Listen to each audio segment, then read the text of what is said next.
قرآن کریم میں 7 مقامات پر اللہ تبارک و تعالیٰ نے فرمایا کہ اللہ جو ہے عرش پر مستوی ہے.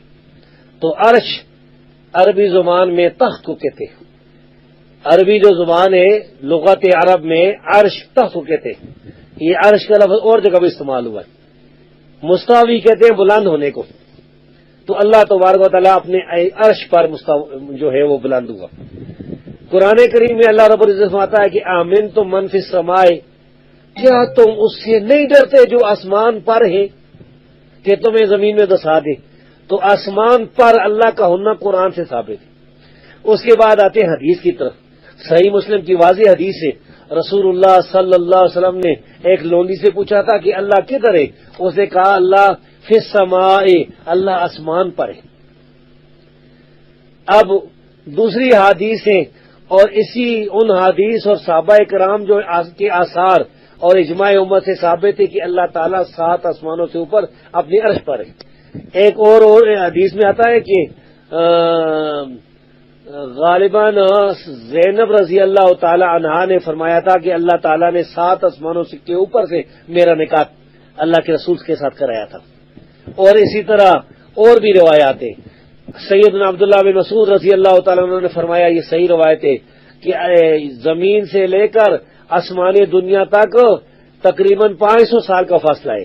پھر دوسرے آسمان تک 500 سال کا فاصلہ، پھر تیسرے آسمان تک، چوتھے آسمان تک، 5ویں تک، 6ویں تک، 7ویں تک. پھر فرمایا 7ویں آسمان سے اوپر کرسی ہے، اس سے اوپر یعنی اللہ تبارک و تعالیٰ ہے. اللہ تعالیٰ کرسی سے اوپر، عرش سے اوپر مستوی ہے. ایک تو یہ بات ہوئی. اس کی بہت سی دلائل ہیں، تو ان میں سے کوئی دلائل میں نے بیان کر دی. اب وہ موسیٰ علیہ السلام کا جو واقعہ اس نے بیان کیا ہے، تو موسیٰ علیہ السلام کے واقعے میں یہ نہیں کہ اللہ تعالیٰ خود آ گیا تھا، خود اللہ تعالیٰ کو طور پر موجود ہو گیا تھا. اس میں قرآن میں تو یہ کوئی نہیں، حدیث میں بھی نہیں ہے، نہ کسی صحابی نے فرمایا ہے. قرآن میں یہ ہے کہ موسیٰ علیہ السلام نے درخت کی طرف سے آواز سنی تھی.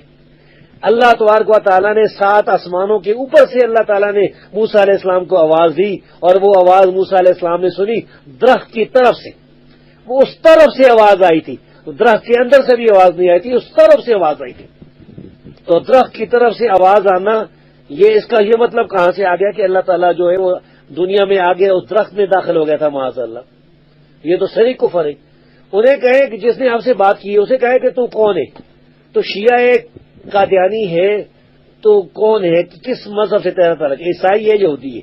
اگر وہ کہتا کہ میں حنفی ہوں تو اسے کہے کہ تو پھر امام ابو حنیفہ کا مخالف ہے، تو اپنی حنفی علماء کا مخالف ہے. اور تیرے تو امام حنیفہ اسے کافر سمجھتے تھے جو اللہ کو عرش پر نہیں مانتا، جیسا کہ شرح عقیدہ طحاویہ میں لکھا ہوا ہے. اور جو شخص کہتا ہے کہ میں اللہ کو عرش پر مانتا ہوں لیکن مجھے یہ پتہ نہیں کہ اللہ تعالیٰ 7 آسمانوں سے اوپر، یہ عرش 7 آسمانوں سے اوپر ہے یا کدھر پر ہے، یہ تو ہماری شرح عقیدہ طحاویہ میں لکھا ہوا ہے. امام حنیفہ نے تو اس آدمی کو کافر قرار دیا. اسے کہے کہ اگر تو حنفی ہے تو پھر تو امام حنیفہ کے فتوے سے کافر ہو چکا ہے.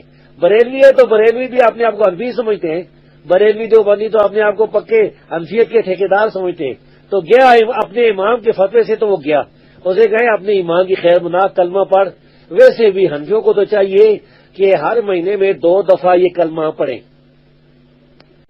اچھا، وہ جو حدیث ہے نا اللہ تبارک و تعالیٰ کے بارے میں کہ اللہ تعالیٰ آسمان پر ہے، وہ صحیح مسلم میں موجود ہے. یہ دوسری جو ہے حدیث ہے، یہ اور کتابیں موجود ہیں. مثال کے طور پر امام عثمان بن سعید الدارمی کی جو کتاب ہے نا، اس پر بشر بن غیاث المریزی پر جو اس نے رد لکھا ہے بہت بہترین، اس میں موجود ہے، اور دوسری کتابوں میں موجود ہے ہماری. اور یہ اس میں بھی دیکھ سکتے ہیں جو حافظ ذہبی کی کتاب العلو ہے، العلو للعلی الغفار. حافظ ذہبی رحمہ اللہ نے جو 2 جلدوں میں تحقیق کے ساتھ چھپی یہ کتاب لکھی ہے، اس میں بھی یہ باتیں موجود ہیں. تو ہم چیلنج کے ساتھ یہ سامنے پیش کر سکتے ہیں. اور امام حنیفہ کا جو قول ہے، یہ تو حنفیوں کتاب شرح عقیدہ طحاویہ میں ابن ابی العز الحنفی نے لکھا ہوا ہے، انہوں نے یہ بیان کیا ہے. تو انہیں کہیں بھائی اپنے ایمان کی خیر بناؤ.